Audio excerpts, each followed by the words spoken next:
We have a very special guest, my good friend, Jorge Guerra Jr., who also goes by George, depending on the deal. He is a top broker. He's closed thousands and thousands of real estate transactions in the state of Florida. I was born in the boom, raised in the crash, thriving during the pandemic. When people think of Florida, they think of freedom. If you experience that era, you have PTSD. So you're an old foreclosure warrior, just like me. We were doing stuff back then. I was a victim and a warrior. Yeah, a lot of people were both. I think they understand that putting it with a real estate professional, getting it out to the right eyes, it's the only thing that's going to get them market value. And it was one of the hardest things I've ever done. I'm like, I'd so much rather be a lawyer than a realtor. My clients love to pay me 3%. Yeah. They don't have a problem paying my commission for many reasons. And those that do have an issue, honestly, don't work with me.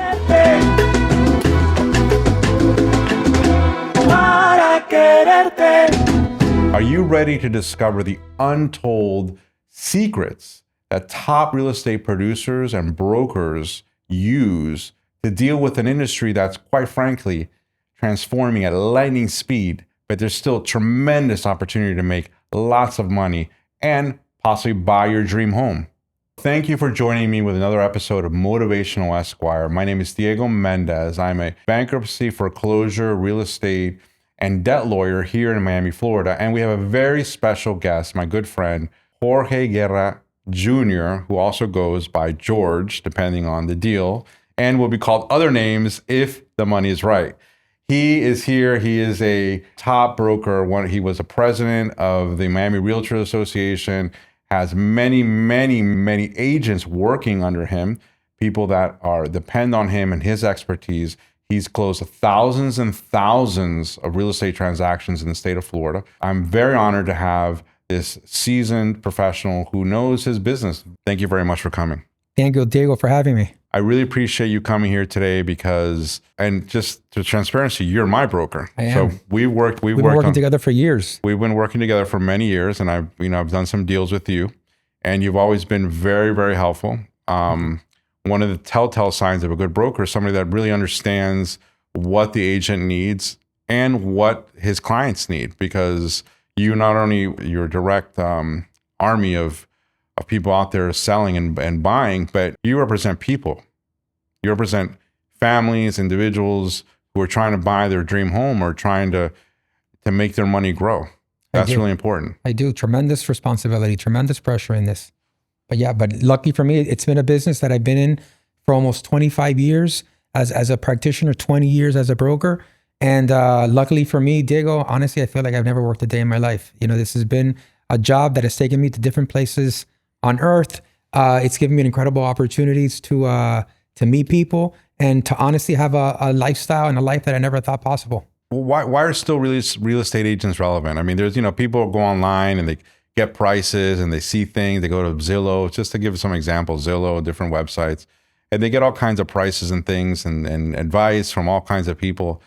Why are real estate agents still important? Like what's the deal? You know what? That's a great question. And one thing about our industry is that it's always changing. It's always evolving. And, technology has really allowed more transparency for the consumer to go in there and do their own due diligence, to really go in there and do their own research. And as a real estate practitioner, we've had to shift our value proposition, where we lose a little bit of access, we grow in different places. I will tell you that real estate, regardless of the research, is still complicated. As you know, there's many situations or there's many times where you need a guide to help you get through some of the simple things that people just don't know are there. There's an old saying in Spanish, lo barato sale caro, that the cheap ends up being expensive. And when it comes to the biggest transaction of your life, Diego, you are going to want a guide, a Sherpa, somebody, really walking you through the process. And I'm sure you know this firsthand because you're an attorney. You see the problems, firsthand, and you know how expensive they can be. You know what issues arise. And as a real estate practitioner, we're trained to really release or remove the friction from the transaction, make sure it's smooth, and make sure you get what you want, which is, the house of your dreams or the investment that you want to take you for a lifetime. So you represent all kinds of people. You represent people trying to buy their first home, trying to buy their 10th home, trying to buy 10 homes. Diego, I've been here for 20 years. So the 20 plus years as a broker, 25 years as a practitioner. I said this earlier, I was born in the boom, raised in the crash, thriving during the pandemic. So I've seen, where there's been a rush to buy. I've seen where we've had to take away, and I've seen where after COVID, home became, really important to people. It became their primary place of work. I've seen that grow throughout the years. It's been incredible. Well, let's talk about that. Florida is boom and bust. You know what? Florida historically has been boom and bust. And if you would have spoken to me, like 2 years ago, I would have said boom and bust. But we are having a soft landing and a slow takeoff again.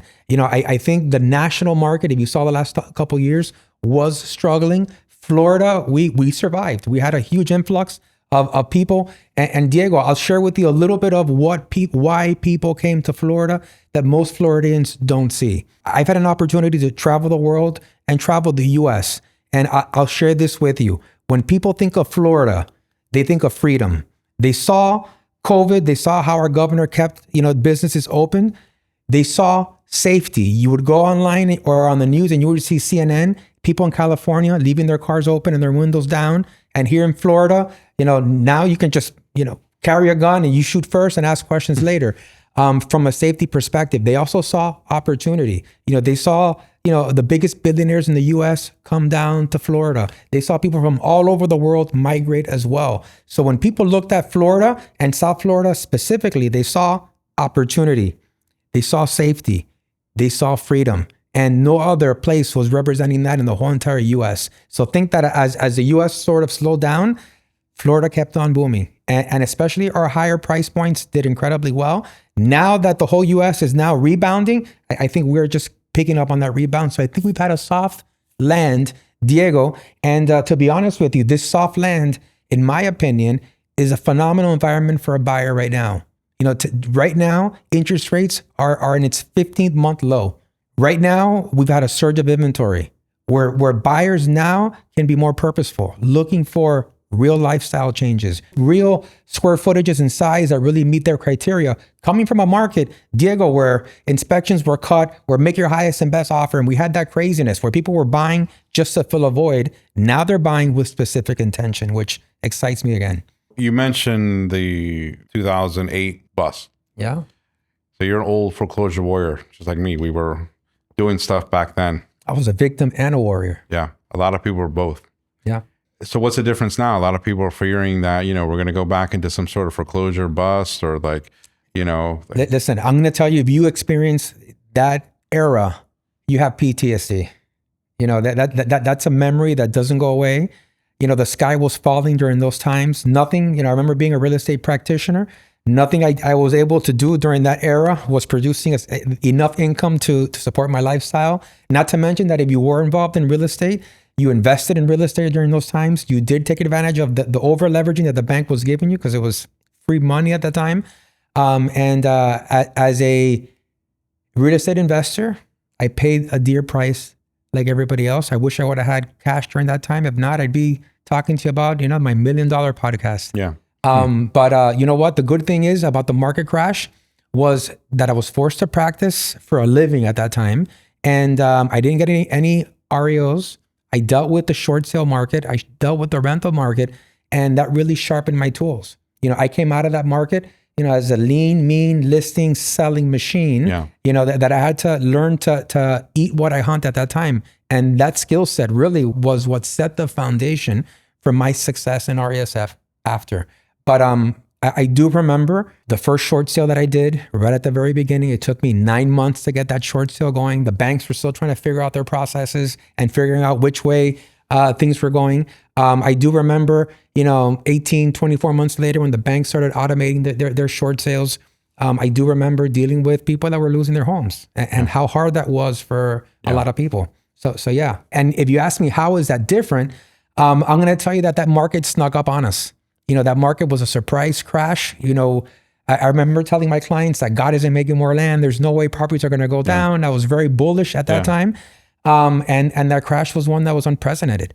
I think today's person who's going to short sale or foreclosure, is somebody who bought at the wrong time, didn't put into play or didn't account for a long-term strategy when it came to acquiring those properties, or someone that quite frankly had bad luck, lost their job, got sick, got a divorce, and at this point can't keep up with their mortgage obligations. But that it isn't the majority like how it was back then. Not to mention whoever entered into a property today came in with a decent down payment, came in with something compared to 2008 where it was 120% loan to value, where they were giving you money away. Yeah. So I think there's some skin in the game.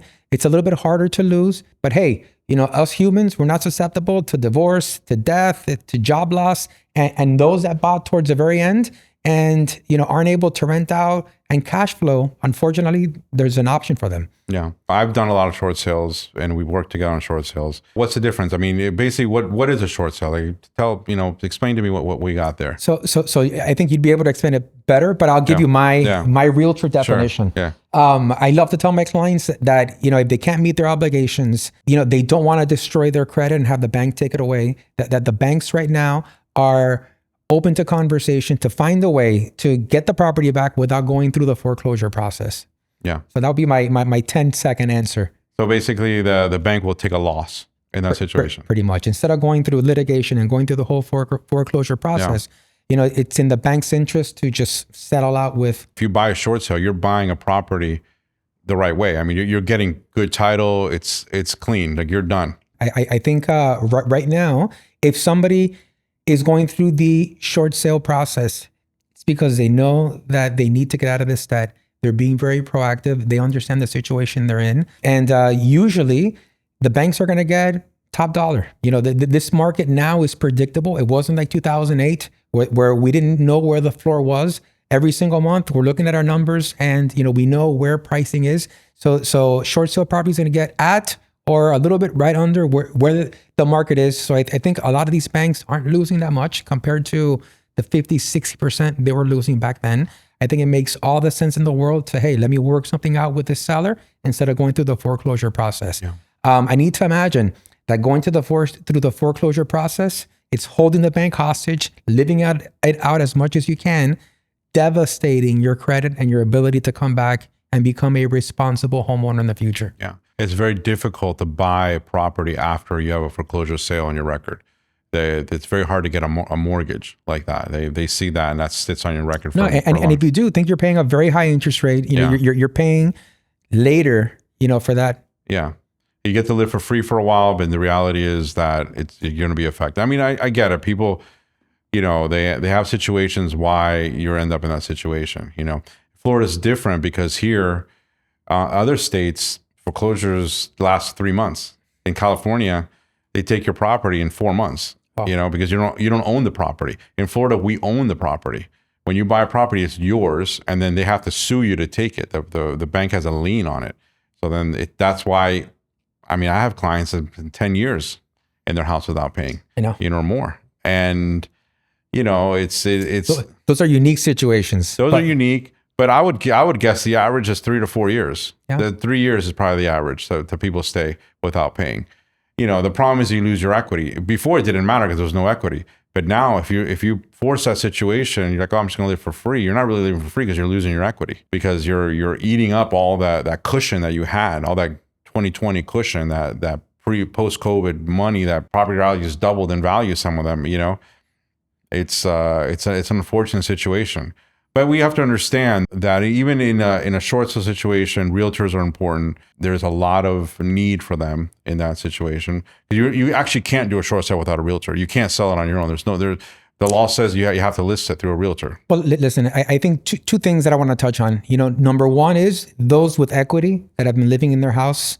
I think that's due to probably the lack of great guidance because I think any smart realtor is going to say, hey, this equity is powerful. Let's make it work for you. Yeah. Let's exit this with something in your pocket.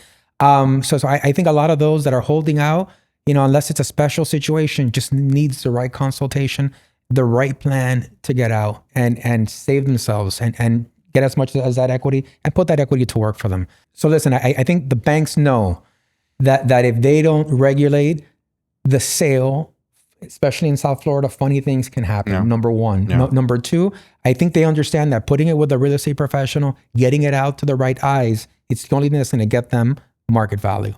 So I think it's a very smart play on their part and a smart partnership with us. Yeah. Not to mention that if there's any funny business, we're a licensed professional. We're liable. We can get in trouble, and we want to protect our license as well. So it's really putting someone in charge, to make sure that the transaction's done correctly.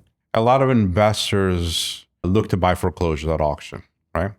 And their impulse is, we don't want realtors because we don't want to spend the 3% or 6%. They end up spending whatever percentage it is. I know it's changed a little bit, the law. Why should even a guy that buys or a woman that buys a foreclosure still should consider reselling with a broker or a real estate agent? Well, you know what? I'll share a couple of things. Number one, they should always consider purchasing these foreclosures with a realtor. Number one, realtors are familiar with the process. Anything you do wrong in that process, you lose a foreclosure. When it comes to pricing, when it comes to liens or any issues that come with that property, it's always wise to consult with the realtor, even if it's on a discounted basis. Hey, let me, do some due diligence for me. Let's work this together. If they're looking, to sort of minimize the cost.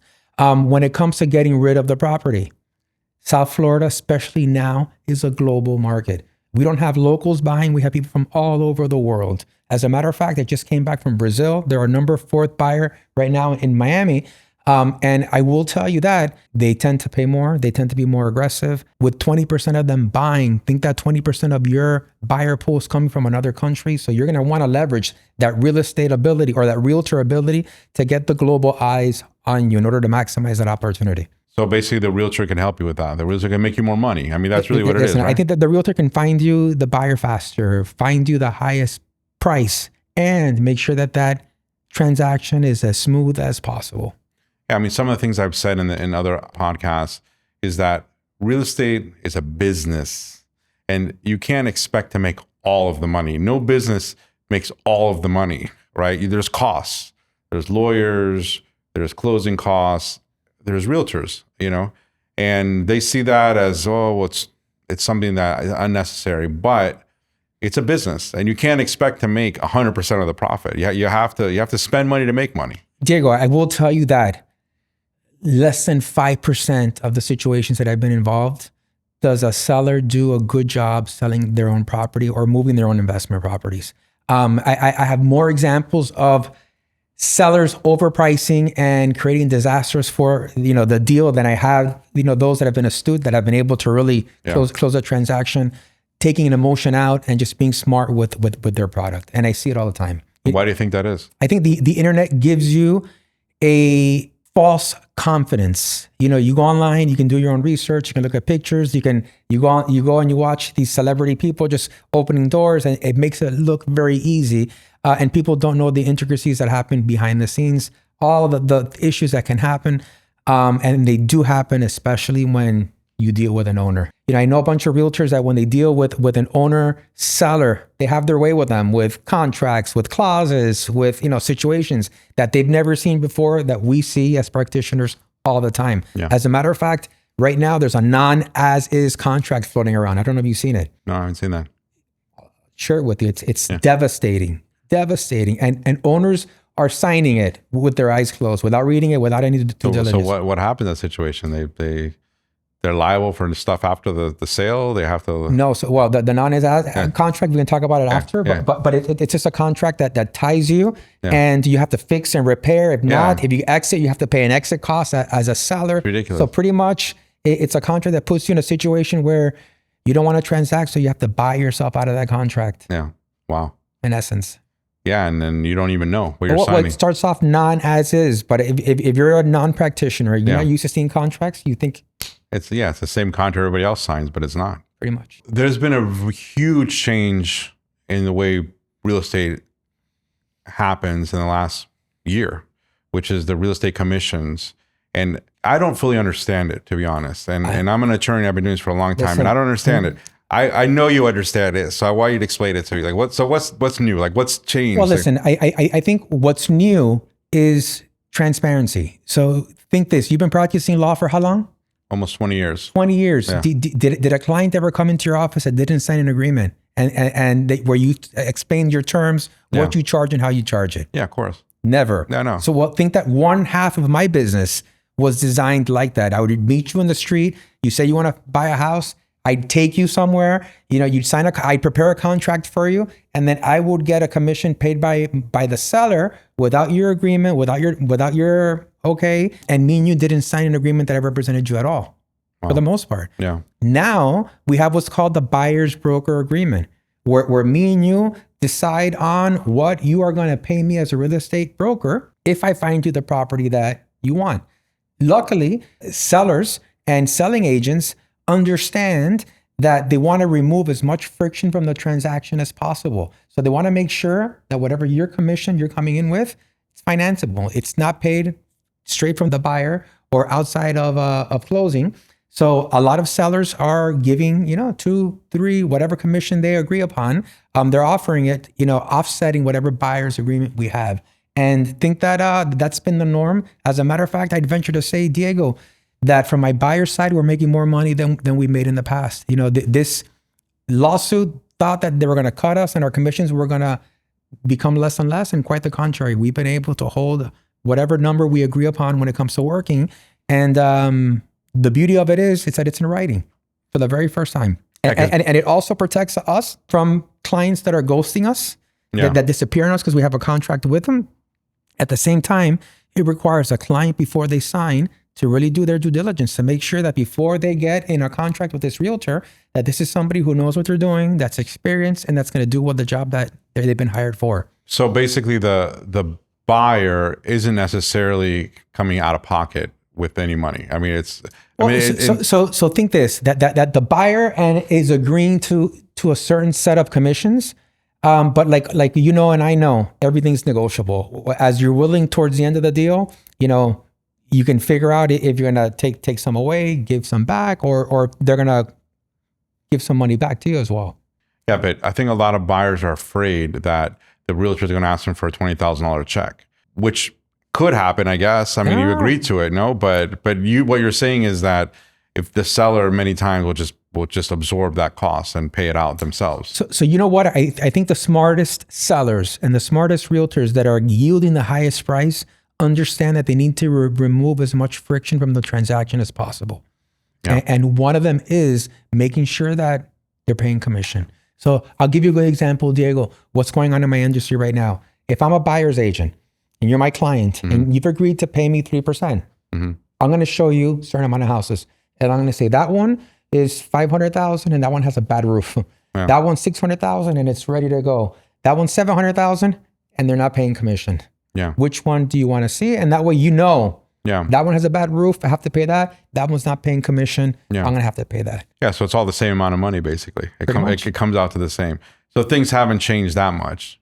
The only thing that's changed is that we sign an agreement before we go out there, really spelling out the compensation, which again, to me, like all businesses that I've been involved in, that's how you start every business. Yeah. Sit down, let me share with you my costs, let me share with you the options as we go through the transaction. And again, for me, having in writing is very powerful because the agents don't run away, the clients don't run away. They understand they have to work with you.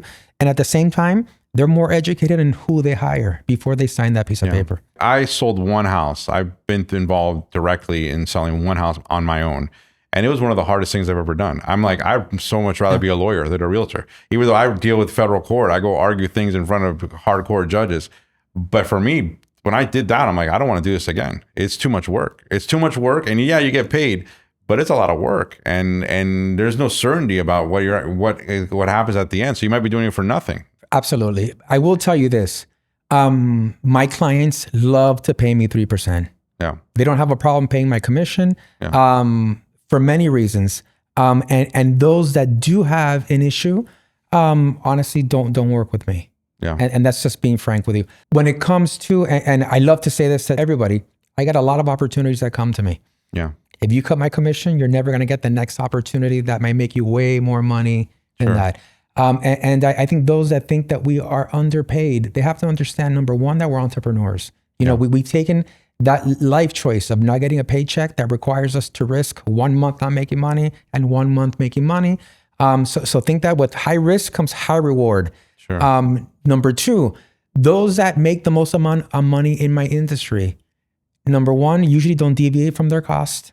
Number two, they're high performers and they really get results. And I think anytime you're dealing with somebody who's serious in that business space, That's what they're looking for, over cutting costs. And they understand that, by not limiting the agent's ability to practice is going to yield them the highest price. And I love to say this as well, that in my business, this is the only business that we talk to our competitors, that we pick up the phone and, we do business with each other. We know what they charge and they know what I charge. And if I maintain a certain level of charge, it's because I'm going to provide a certain type of result. I'm going to provide a certain type of service. And, I'm going to do all that with a certain level of ethics that for me, value that. I don't know if that makes any sense to you. Like I said, I learned personally the value of using a realtor, because it's dealing with buyers, I'd much rather be a seller's agent. I'll be honest. I think that having a listing is in many ways easier because if people come to you, but everybody works for the deal, right? Everybody's working for the deal. Nobody's working, people have clients, but you're really working for the deal. The deal is what everybody wants, or else nobody gets paid, correct? You got it.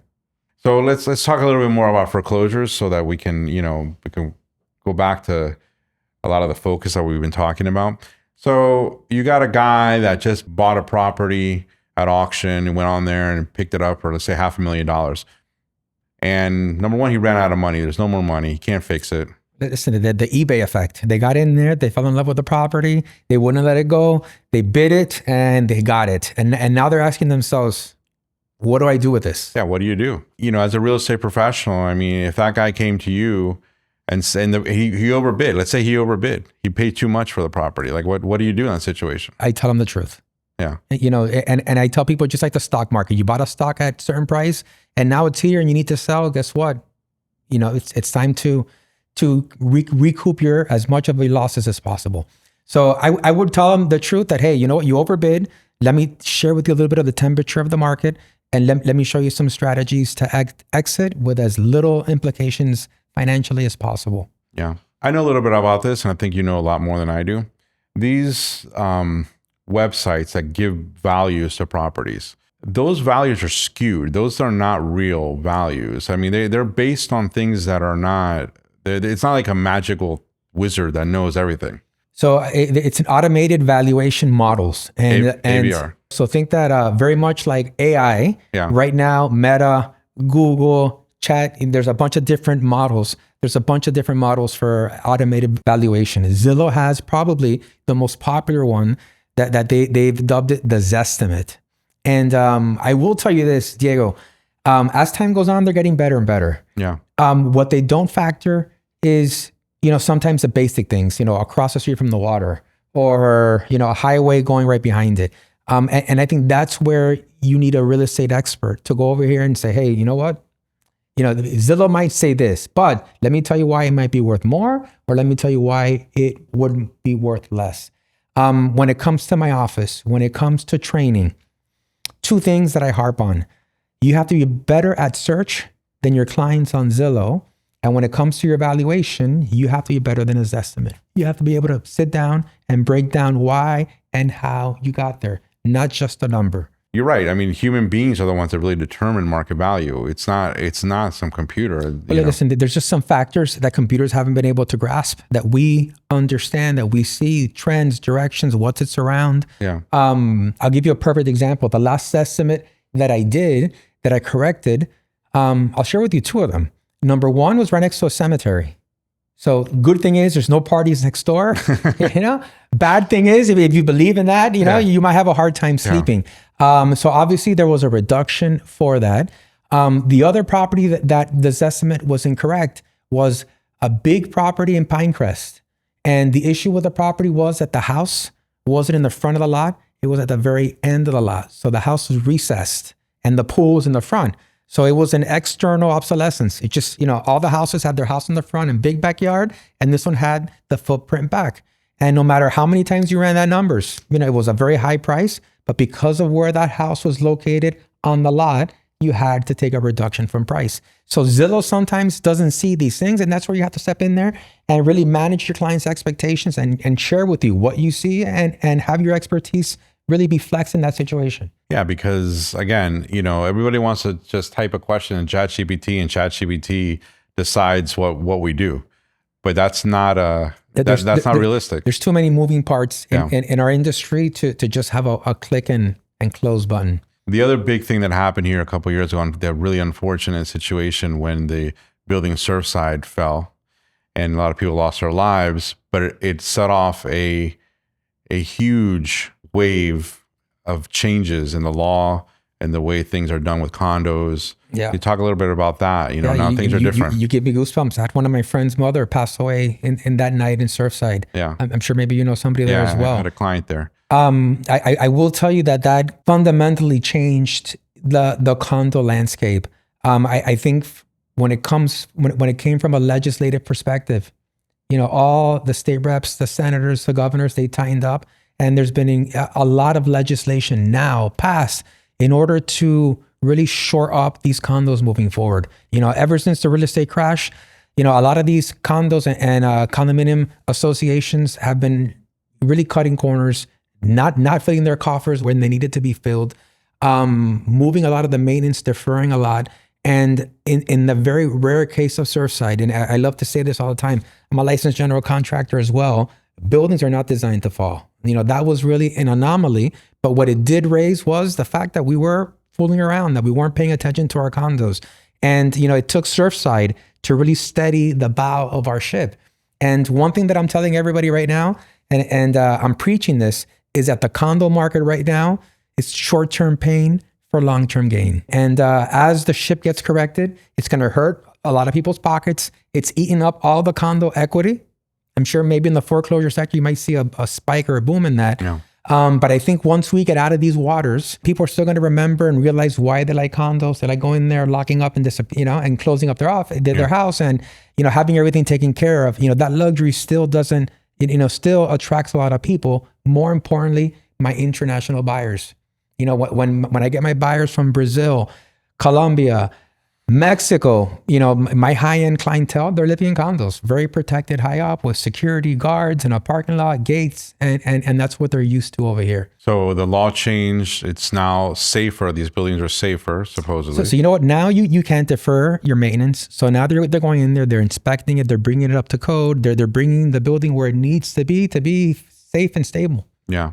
We're having to pay for it, but the long term, these buildings aren't going to disappear. They're going to be there, supposedly. So two things are going to happen with this legislation and with this pain. Number one, they're going to be up to date where they need to be, and number two, financing is going to come back to them.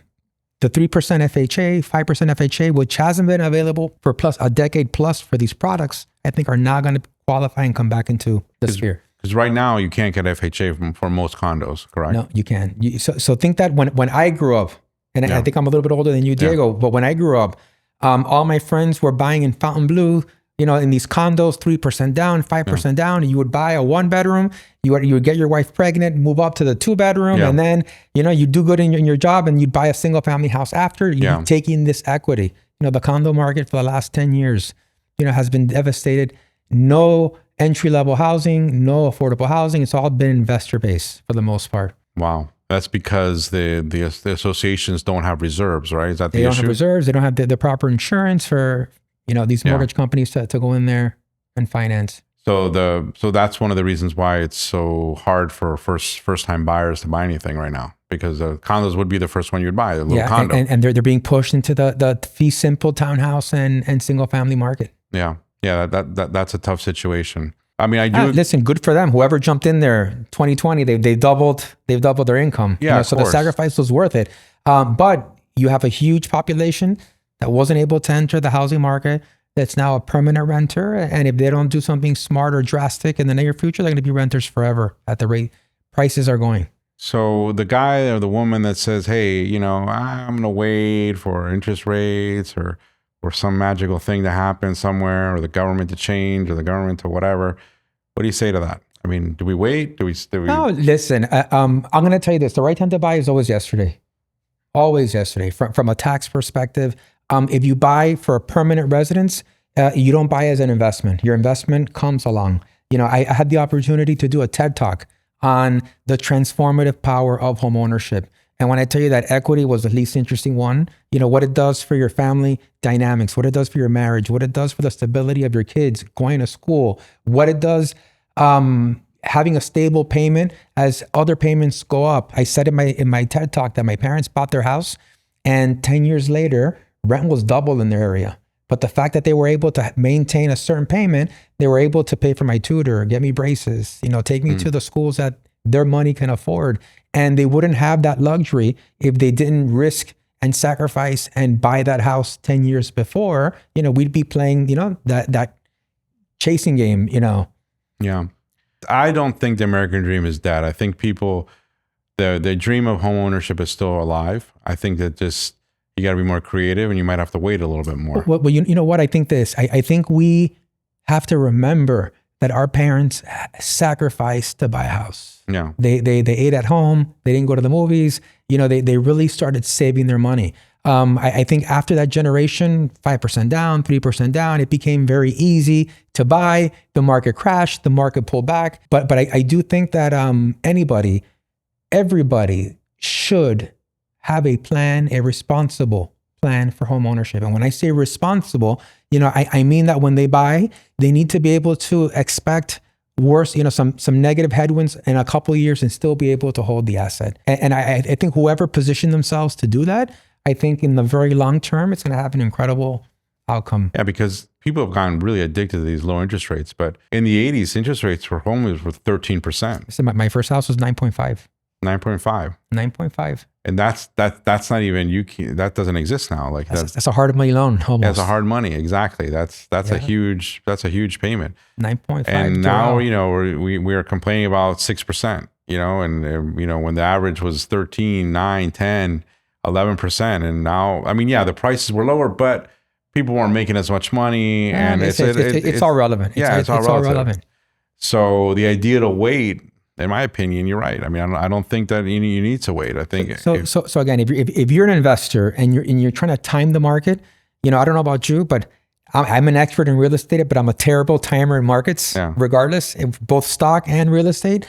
But what I do know is that everybody who's bought smart, long term, especially with a family, and decided to raise their kids and live there, it's been a transformative for them. We're going to be wrapping up, and I just want to know, if somebody's looking to buy a home right now, they've never bought anything, they're sitting there, they might be just starting to save money, or they've been maybe saving money for a couple of years. What do you tell them? Tell them, do it. I think you should have bought a house yesterday. When it comes to your primary residence, the impact that makes for you, the fact that you're forced to save, when you see the average net worth of a renter being $11,000 and you see the net worth of the average homeowner being over $250,000, to me, that's telling. The first step to wealth, in my opinion, is home ownership. Part of my TED Talk that I spoke about, that I'm very passionate about, is how we've been trained to invest in a college fund. And I always said this, I invested in my kid for sure in a college fund, but I also invested in a housing fund.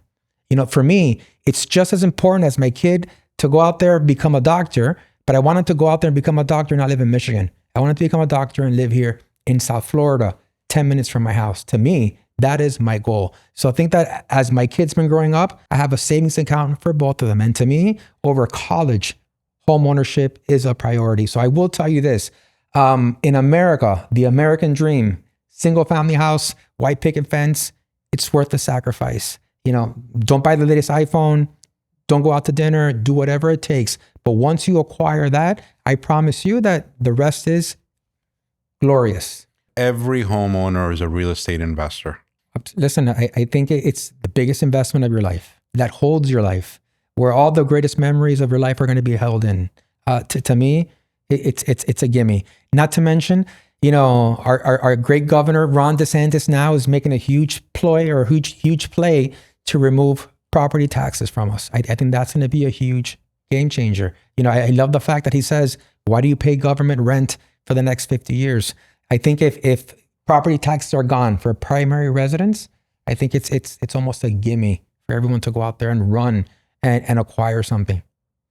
All right. Well, thank you very much for coming by. I really appreciate your time. It's an honor to have you. You're an important guy and a person here in South Florida, a lot of people, you work with a lot of people, you're well known, you're well respected. That's why I wanted you on my show. I really appreciate you taking the time to go over here and talk to me.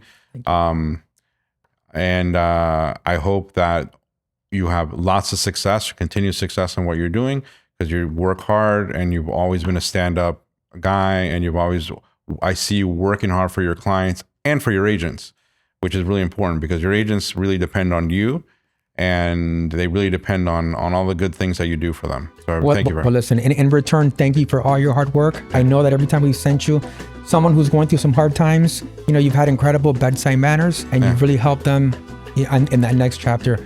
And again, if you guys have any foreclosure, any issues, hit up my man Diego for me. Thank you. Well, thank you very much for spending some time with me and my good friend Jorge Guerra, president of RESF here in South Florida. He's a gentleman, a scholar in the real estate world. I really appreciate his time. I really appreciate your time spending with me and learning about buying real estate, short sales, foreclosures, all the different things, the stuff that's going on, the new laws, the new things that are happening here in South Florida. It's very important that we keep up on this, because like I said, all homeowners are real estate investors. Thank you.